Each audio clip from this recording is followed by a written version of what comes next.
할렐루야. 한번 따라서 하십니다. 길이 참으라. 다시 합니다. 길이 참으라. 여러분이 길이 참으시길 바랍니다. 길이 참으라. 교회는 예수님의 재림을 기다리는 공동체입니다. 여러분, 몇 년 전에, 오래전에 담일선교회 때문에 한바탕 우리 한국교회가 홍역을 치는 적이 있습니다만, 그것 때문에 심판, 재림이라고 하는 것을 함부로 얘기를 못해요. 그런데 여러분, 교회는 재림을 기다리는 공동체예요. 주님이 오셔야만 됩니다. 교회는 신랑 예수님이 오심으로 신부된 교회가 주님과 여러분 혼인잔치가 이루어진다 그랬지요. 그래서 주님과 함께 천년왕국을 이루고 또 주님이 주신 은혜를 누리면서 살아가야 할 타고난 운명을 가진 공동체가 교회 공동체라고 하는 거예요. 교회 공동체란 예수님을 낳아준 하나님으로 고백하고 영접한 사람들이에요. 그죠? 그러니까 여러분, 저와 여러분들은 바로 이 교회로서 주님의 재림을 기다리고 있다는 얘기예요. 기다리시길 바랍니다. 상관없는 게 아니라 절대적으로 우리에게 너무나도 소중한 거예요. 그래서 여러분, 지금 교회, 지상교회의 최대의 과제고 수건이라고 한다면 예수님이 오심으로 재림하시고 우리가 주님을 맞이함으로 이제는 정말 하나님의 백성으로서 주님의 품에서 살아가는 것, 이것이 우리의 숙제고 과제라고 하는 것입니다. 예수님의 재림은요, 세상 사람에겐 두 가지 반응으로 나타날 겁니다. 두 가지 반응이에요. 원수이거나 죄인이거나 불신자에게는 예수님의 재림은 놀라운 것이고 애통스러운 것이고 두려운 날이 될 겁니다. 예수님의 재림이 여러분 그런 거예요. 그것은 주님께서 재림하시면 여러분 원수나 죄인이나 불신자 세계는 그분의 심판을 받을 거기 때문에 그래요. 그분의 심판과 함께 그들은 멸망의 길을 갈 것이기 때문에 그렇고, 반대로 또 한편에서는요, 예수님의 재림이야말로 위로의 날이고 격려의 날이고 기쁨의 날이 될 겁니다. 이것이 교회라고 하는 거예요. 그래서 예수님의 재림은 절대로 저나 여러분이나 교회는요 놀랍거나 애통스럽거나 두려움이 아니에요. 혹시 그렇다고 한다면 우리가 생각을 좀 바꿀 필요가 여러분 있겠죠. 예수의 재림은 신부된 교회로서는 격려의 날이고 기쁨의 날이고 그리고 위로받는 날이 여러분 될 겁니다. 그동안 여러분 교회가 그동안 세상의 모든 박해와 그리고 협박과 이러한 아픔 속에서 얼마나 많은 교회들이 힘들어하고 핍박받고 고통받고 고난받고 여러분 그랬느냐라고 하는 거예요. 그거에 대한 보상을 받는 날이 주님의 재림이에요. 우리가 신앙생활을 하면서 공허감이 찾아오고요. 왜 믿나 싶기도 하고 믿어도 되는 건가 싶기도 하고 괜히 믿는 것 같기도 하고 회의감이 여러분 찾아오기도 하고 막 그래요. 그런 공허감이나 회의감 같은 것들을 이기고 또 이기고 극복하고 또 극복하고 아니지 그러면 안 된지 하면서 계속해서 승리해 갖고 주님의 재림을 맞이했기 때문에 우리 주님으로부터 그런 마음으로 승리한 교회는요 위로받고 격려받는 날이란 말이죠. 위로받고 격려받아요. 드디어 여러분 사랑하는 신랑과 천국 혼인잔치를 하기 때문에 여러분 교회로서는 기쁘고 감사하고 즐거운 날인 거예요. 그래서 세상에는 여러분 두 가지 반응이 나타날 거예요. 예수의 재림이 공포스럽고 두렵고 무섭고 하는 그런 부류가 있을 것이고 또 한쪽에서는 감사하고 기쁘고 즐겁고 할렐루야 주 예수여 어서 오시옵소서 하고 정식으로 맞아지는 그룹들이 있을 거라고 하는 거예요. 아멘. 여러분, 저와 여러분이 신령한 교회로서 우리 예수님의 재림을 기다리시기를 축원합니다. 속 한편에서는 아유 좀 늦게 오시면, 아유 안 왔으면, 좋은 세상 이렇게 살다가 갔으면 좋지 왜 오셔가지고. 여러분, 그런 마음 버리고 주 예수여 어서 오시옵소서. 주 예수여 어서 오시옵소서. 그렇게 진심으로 주님을 영접하고 맞이할 수 있는 여러분 되시기를 축원합니다. 말세교회는요, 지금 저와 여러분들이 지금 말세를 살아가고 있잖아요. 말세교회에 요구되는 것이 뭐가 있느냐 하면 인내라고 하는 겁니다. 인내. 사랑하는 성도 여러분, 교회 시대 이후에 신부인 교회는요, 인내로 구원을 얻는다고 그랬죠. 사랑하는 성도 여러분, 예수 믿고 구원받는 겁니다. 예수를 나의 주 나의 하나님으로 영접하고 예수 믿어야 구원받습니다. 그러나 이 시대는요, 구원받은 성도들이 인내 못해서 구원에서 탈락되는 경우가 많고 배도하는 역사가 많이 일어납니다. 세상을 향하여 나갑니다. 타락의 길로 갑니다. 유혹의 길로 가게 됩니다. 구원받은 성도가 인내로 구원에 이르게 되는 거예요. 여러분 꼭 기억하시길 바랍니다. 교회 시대 이후 신부인 교회는 인내로 구원을 이룬다. 그래서 교회가 참지 않으면, 교회가 인내하지 않으면 구원에 이르지를 못하는 거예요. 여러분, 교회 시대 이후에 원수 마귀가 교회를 넘어뜨리기 위해서 많은 시도를 했습니다. 여러분, 핍박을 하기도 하고 우리 안에 공허감과 회의감을 심어주기도 하고 세상의 온갖 유혹등으로 넘어뜨리려고 하겠습니다. 이것으로부터 참고 견디고 극복하고 이긴 교회, 그 교회가 승리하는 교회고 구원이 이루는 교회예요. 얼마나 핍박 많이 받았는데요. 응? 가톨릭이 우리보다 한 100년 전 앞서 들어왔어요. 개신교도 여러분, 그래서 지금으로부터 한 가톨릭 한 300년 됐을까요? 개신교는 한 200년 가까이 됐습니다. 서울 근교에 가면은 가톨릭도 그렇고 개신교도 그렇고 순교터들이 있습니다. 얼마나 많이 죽었는지 몰라요. 얼마나 서슴없이 목 잘려 죽고 불태워 죽이고 감옥에 갇히고 찔러 죽이고. 왜요? 여러분, 조선 말에 한국에 선교사들이 많이 들어왔잖아요. 그래서요, 이상하게 생긴 사람들이라고 해요. 눈은 포른 것이, 머리는 노란 것이, 코는 이따만한 것이, 서양 귀신이 왔다 해가지고요, 꼼짝도 못하게 막 달라붙어 갖고 막 죽이기도 하고 막 그랬어요. 어느 선교사는요, 조그마한 복음 하나 딱 던져놓고 잡혀가지고 그 질로 죽었습니다. 어떤 선교사들이 가족끼리 부인하고 애들하고 같이 와갖고 조선이라고 하는 땅이 들어와가지고 풍토병에 걸려서 아내 죽고 남편, 아이들 죽고 다 죽었네. 그래갖고 선교사가 시리와 절망에 빠져서 그냥 울음 속에 살다가 이기지 못해서 본국으로 돌아가기도 했어요. 이렇게 해서 한국에 복음이 떨어진 거예요. 복음이 떨어져 갖고 지금 여러분 엄청난 성장을 이뤘잖아요. 하나님의 은혜와 하나님의 축복이 우리가 있었어요. 그래서 여러분, 교회 성장과 함께 이 나라, 우리나라의 경제도 성장했고요. 엄청난 분과 발전을 여러분 이뤘잖아요.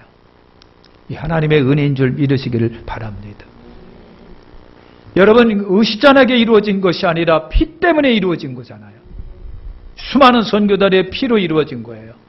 고통과 고난을 받고 박해를 받고 얼마나 많은 사람들이 여러분 핍박받고 순교당하면서 여러분 복음의 씨를 뿌렸는지 몰라요.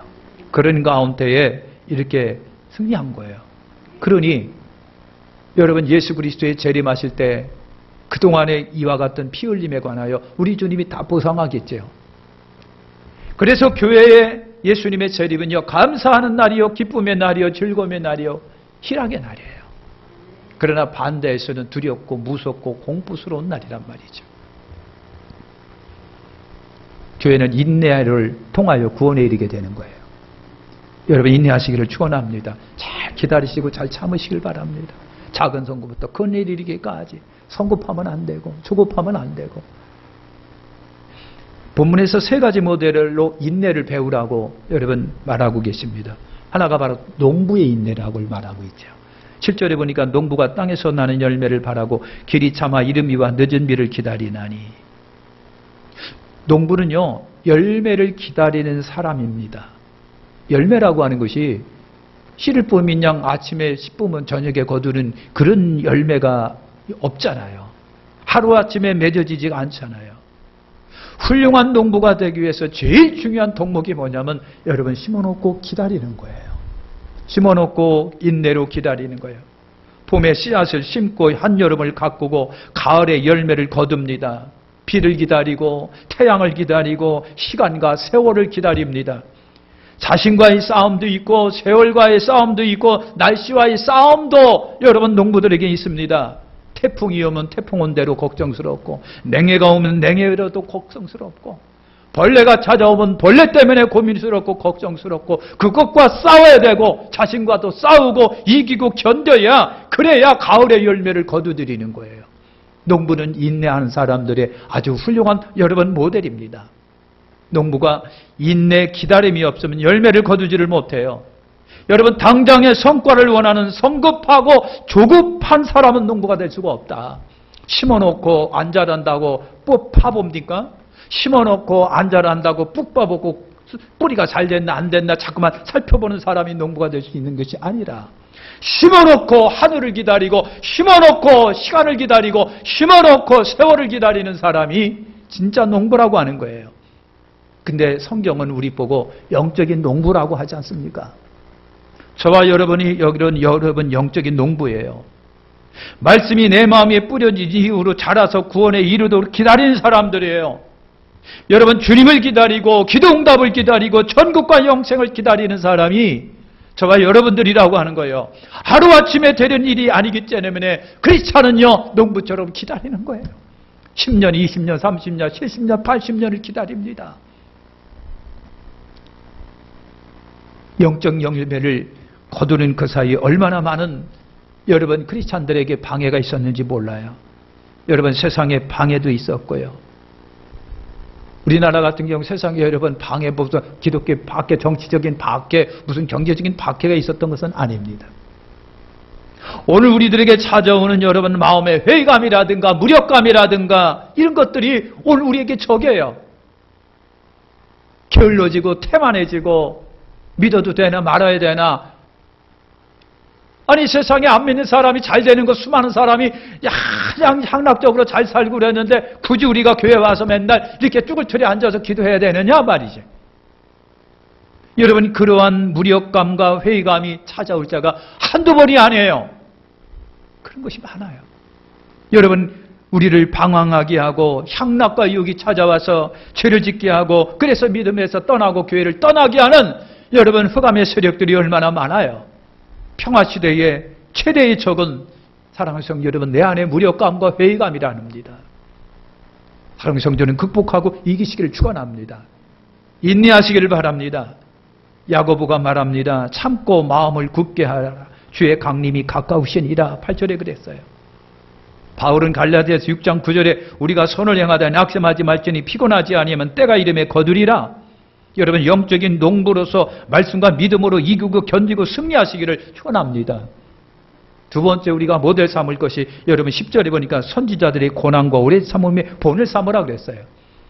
예수님이 마태복음 5장 11, 12절에 보니까 선지자에 대하여 이런 말씀을 합니다. 나로 말미암아 너희를 욕하고 핍박하고 거짓으로 너희를 거스려 모든 악한 말을 할 때에는 너희에게 복이 있나니 기뻐하고 즐거워하라. 하늘의 상이 큼이라. 너희 전에 있던 선지자들을 이같이 핍박하였느니라 그랬어요. 우리 예수님도 선지자들의 핍박 그러면서 견디고 이긴 것을 예수님께서 말씀을 하고 있는 겁니다. 이게 선지자들이 많은 핍박을 받고 고난을 받은 사람들이에요. 여러분 저들은 고난 앞에서도 믿음으로 인내해서 의인의 고난에 받은 사람들이라고 우리가 칭함을 할 수 있는 사람들이에요. 여러분 엘리야 선지자 같은 경우 북왕국 이스라엘 때 아합과 이세벨이라고 하는 왕과 왕후가 있었습니다. 여러분 아시잖아요. 야훼 하나님을 섬기는 이스라엘이 아합과 이세벨이요 각종 신들을 다 나라에 끌어들입니다. 그래서 산마다 큰 바위마다 그리고 골짜기마다 아니면 여러분 큰 나무마다 심지어는 하나님의 성전에도 바알신 아사레신을 갖다 전부 다 들여놓고 하나님을 외면하고 우상 숭배를 많이 했습니다. 이때에 엘리야 선지자가 혼자가 840명 갈멜산 성상에서 영적 대결을 해서 승리하고 그 여파 때문에요 아방의 부인 이세벨이 엘리야를 죽이겠다고 얼마나 쫓아다녔는지 몰라요. 그래서 심지어 엘리야가 어떤 거 하나님 이제 나 그만 살고 싶어요. 하나님 나 두려워서 그만 살고 싶어요. 차라리 하나님 나 죽여주세요라고 그랬어요. 여러분 이렇게까지 고난스럽고 고통스러웠습니다. 그럼에도 불구하고 참고 견디면서 하나님의 보호를 받았던 선지자가 엘리야입니다. 누구 하나 여러분 위로해 주지 못하고 누구 하나 편대지 못하고 누구 하나 감싸주지 않았습니다. 여러분 아시는 것처럼 엘리야 선지자가 있습니다. 눈물의 선지자라고 합니다. 여러분 남왕국 유다가 바벨론이라고 하는 거대한 제국 앞에 바람 앞에 득불처럼 위태합니다. 그때 예레미야 선지자가 여러분 징징징 울면서 동네를 돌아다니며 나라를 돌아다니며 왕 앞에 그리고 선지자들 앞에 외쳤습니다. 얼마나 미움을 당했는지 몰라요. 반역자라고 하는 소리까지 듣습니다. 심지어 자기 고향 사람들에게 암살당할 위협까지 처하게 됩니다. 여러분 또랑에 갇히기도 합니다. 살해 윗박을 받습니다. 반역자라고 하는 소리를 듣습니다. 우울에 빠쳐났습니다. 그럼에도 예레미야는 힘들다고 포기 안 했습니다. 끝까지 선지자로 활동합니다. 그 속에서 하나님이 여러분 예레미야를 보호해 주셨어요. 호세아 선지자는 아시잖아요. 하나님의 명령이 어느 날 임했습니다. 호세아야, 너 저기 있는 창녀하고 결혼해라. 여러분 이게 무슨 말씀입니까? 하나님 어떻게 그런 명령을 내리십니까? 그런데 하나님의 뜻이 그거였어요. 호세아야, 너는 하나님 대역이고 네 부인은 이스라엘 대역이다. 음탕한 여인을 네가 너하고 결혼시키는 것처럼 하나님은 이 음탕한 이스라엘이라고 하는 나라하고 지금 뭡니까? 신랑이고 부인이라고 하는 거예요. 그게 호세아 선지자가 하나님의 명령을 따라서 고멜이라고 하는 음탕한 여인하고 결혼을 했어요. 살만하니까 또 도망가서 그러면 또 쫓아다녀가지고 잡아들이고 데려다라고 살고 데려다드리고 살고 끄떡만 하면 나가서 다른 남자하고 돌아다니네. 그러면 데려다 살고 막 그랬어요. 아니 하나님 선지자한테 그렇게 시키면 됩니까? 그런데요 선지자는요 그런 하나님의 말씀에 그냥 순종합니다. 왜? 이것이 상징론이라고 하는 거예요. 너를 통해서 이스라엘 민족이 얼마나 우상숭배하고 음탕한지를 저 백성들에게 보이겠답니다. 그래서 호세아 선지자 보고 그렇게 했어요. 호세아가 군소리 없이 하나님의 말씀 따라 여러분 음탕한 여인하고 결혼했는데 날마다 바깥에 놔두라요. 그러면 또 호세아 선지자가 쫓아가서 데려다가 살고 그러면서 하나님께서 호세아 선지자에게 하는 얘기가 호세아야 이게 네 마음이 그렇지 내 마음이 그래 그런 거예요. 네가 네 아내에 대한 마음이 그렇든 내가 이스라엘 백성에 대한 마음이 내가 그렇다라고 하는 거예요. 사랑하는 성도 여러분 이런 선지자들이에요. 하나님의 명령 앞에 하나님의 말씀 앞에 대언하고 군소리 없이 순종하며 지켜나갔던 사람이 바로 선지자들이에요. 그들이 인내를 배우라고 하는 거예요. 사드락과 메삭과 아벳느고가 있었습니다. 바벨론 포로가 되어서 끌려갔던 사람들이에요. 여러분 사자굴 속에 들어갑니다. 풀무불 속에 들어갑니다. 그러나 그 속에서도 여호와에 대한 신앙을 굳건하게 지킵니다. 사랑하는 성도 여러분 그래요. 하나님에 대한 의리를 지키니까 하나님이 나에 대한 의리를 지켜주는 거예요. 그래서요 풀무불 속에서 지켜주시고 사자굴 속에서 지켜주십니다. 오히려 여러분 바벨론 왕이 저 사람들을 보고 야 대단한 사람들이다 하고 오히려 저들이 죽는 것을 원치 않고요. 저들을 살려내고 싶어 갖고 안달을 부렸던 왕들입니다. 선지자들이 그런 거예요. 여러분 하나님의 말씀에 순종하며 하나님이 뭐라고 하시든 그대로 순종하고 고난과 고통이 있음에도 불구하고 여러분 믿음을 지키고 그리고 인내하고 참고 견딘 사람들이에요. 그걸 본받으라고 하는 거예요. 야고보가 말합니다. 선지자들의 고난과 오래 참음의 본을 삼으라. 여러분 선지자들이 인내, 참음, 기다림을 여러분 본받으시길 축원합니다. 어떻게 보면 선지자들의 모델이 바로 교회들의 모델이기도 한 거예요. 신약의 교회들은 예수님이 우리의 신랑 아닙니까? 그렇다고 한다면 신부된 교회는 신랑된 예수님을 그토록 사랑하며 기다리고 참고 견디고 인내하라고 하는 말씀이에요. 여러분, 그러면서 욥의 인내를 또 배우라고 그랬어요. 11절에 보니까 보라, 인내하는 자를 우리가 복되다 하나니 너희가 욥의 인내를 들었고 주께서 주신 결말을 보았거니와. 잘 나가던 사람이 어느 날 폭삭 망해버리고 맙니다. 폭삭 망했어요. 철저히 알거지가 됐어요. 몸에 병이 찾아왔습니다. 온몸이 새까맣게 변하고 온몸에서 구더기가 득실거렸다고 그랬어요. 그 모습을 보고 아내가 외면합니다. 친구들이 외면합니다. 심지어는 종들까지도 다 외면합니다. 철저하게 여러분 천덕꾸리가 됐습니다. 어떻게 보면 하나님도 외면한 듯이 보였습니다. 그런데 성경은 욥에 대하여 욥기 1장 22절에 증거합니다. 이 모든 일에 욥이 범죄하지 아니하고 하나님을 향하여 원망하지 아니하니라. 그리고 그 결과에 대해 욥기 42장 10절에 여호와께서 욥의 곤경을 들으시고 여호와께서 욥에게 인친 이전 모든 소유보다 갑절이나 주신지라 그랬어요. 성경이 그럼에도 불구하고 욥은 하나님을 원망하지 아니했더라. 참고 견디고 끝까지 승리한 사람의 모델이 됩니다. 여러분, 성경은 우리에게 욥의 인내를 배우라고 하고요. 바울도 야고보도 욥의 인내의 사람이라고 칭찬합니다. 사랑하는 성도 여러분, 인내라고 하는 것은요, 그냥 멍청하게 여러분 그냥 당하고 마는 것이 인내가 아니라 그 속에서 하나님의 뜻이 이루어지도록 오늘 우리가 내어드리는 게 인내예요. 여러분, 인내하여 하늘의 영광 누리시기를 축원합니다. 마지막으로 보면요, 인내하는 교회가 주의할 것 두 가지가 있습니다. 인내하며 살아갈 저와 여러분들이 주의할 것 하나, 9절에 보니까 형제들아 서로 원망하지 말아라 그랬어요. 여러분, 원망이라고 하는 건 뭐예요? 탓하는 거예요. 누구 탓, 너 때문에, 뭐 때문에 비난하고 판단하고, 너 때문에, 아버지 때문에, 엄마 때문에, 대통령 때문에, 심지어는 뭐 너 때문에, 친구 때문에 이렇게 다 탓하고 그런 것이 원망이에요. 근데 여러분, 원망은요, 공동체를 허물어 버리는 요인이 원망입니다. 좋은 가정이 있는데 그 가정을 한 사람이 원망하기 시작하면 원망은 들불처럼 번져나가면서 가정을 깨트리는 것이 원망입니다. 나라를 깨트리는 것도 원망이고요. 우리의 신앙을 깨트리고 교회 공동체를 깨트리는 것도 여러분 원망이에요. 그래서 원망은요, 자기의 신앙을 털을 허무는 요인이기도 하고요. 원망이라고 하는 것이 때로는 하나님을 원망합니다. 부모를 원망합니다. 친구를 원망하고 지도자를 원망합니다. 내가 너를 안 만났더라면, 내가 이 나라에 안 태어났더라고 한다면 여러분 원망합니다. 그것이 공동체를 깨트려보고 좋은 관계를 깨트려버리는 것이 원망이에요.